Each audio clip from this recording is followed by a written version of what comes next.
Bonjour à tous, dans cette vidéo nous allons nous intéresser aux droits de mutation à titre gratuit. Ceci s'applique quand un bien est transmis à titre gratuit, donc sans contrepartie. Il faudra donc s'intéresser à deux cas de figure, les donations et les successions. En premier, nous allons parler des droits de donation.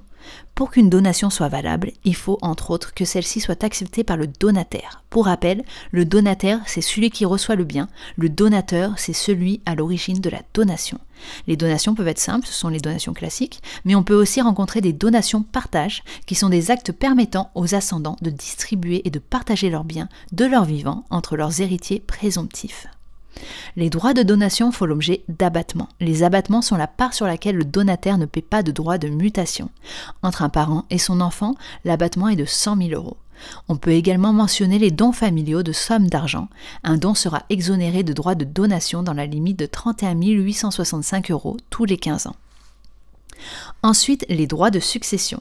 Les droits de succession touchent les biens du défunt, donc dans le cadre d'une transmission à cause de mort. Le fait générateur est donc le décès ou éventuellement l'absence. Une piqûre de rappel des cours de L1, l'article 112 du Code civil dispose qu'il y a présomption d'absence lorsqu'une personne a cessé de paraître au lieu de son domicile ou de sa résidence sans que l'on ait eu de nouvelles.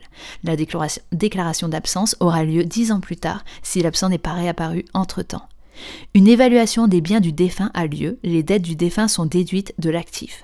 L'article 768 du Code général des impôts dispose que, pour la liquidation des droits de mutation par décès, les dettes à la charge du défunt sont déduites lorsque leur existence au jour de l'ouverture de la succession est dûment justifiée par tout mode de preuve compatible avec la procédure écrite.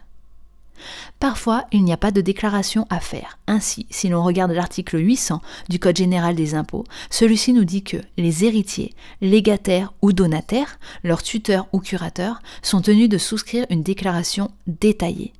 En sont dispensés les ayants cause en ligne directe, le conjoint survivant et le partenaire lié par un pacte civil de solidarité, donc un PACS, lorsque l'actif brut successoral est inférieur à 50 000 €, à la condition que ces personnes n'aient pas bénéficié antérieurement de la part du défunt d'une donation ou d'un don manuel non enregistré ou non déclaré.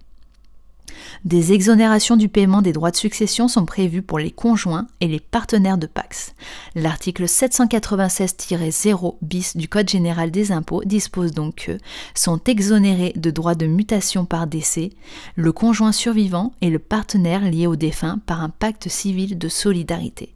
L'exonération concerne également les frères ou sœurs ayant vécu avec le défunt, à condition d'une domiciliation commune pendant les 5 dernières années, d'être célibataire, veuve, divorcée, etc., et d'avoir plus de 50 ans ou d'être atteint d'une infirmité ne permettant pas de travailler. Les donations et les successions sont un vaste sujet qui font l'objet d'un cours entier en master. Peut-être que j'en ferai une playlist avec plus de vidéos puisque c'est vraiment un thème intéressant et très très vaste.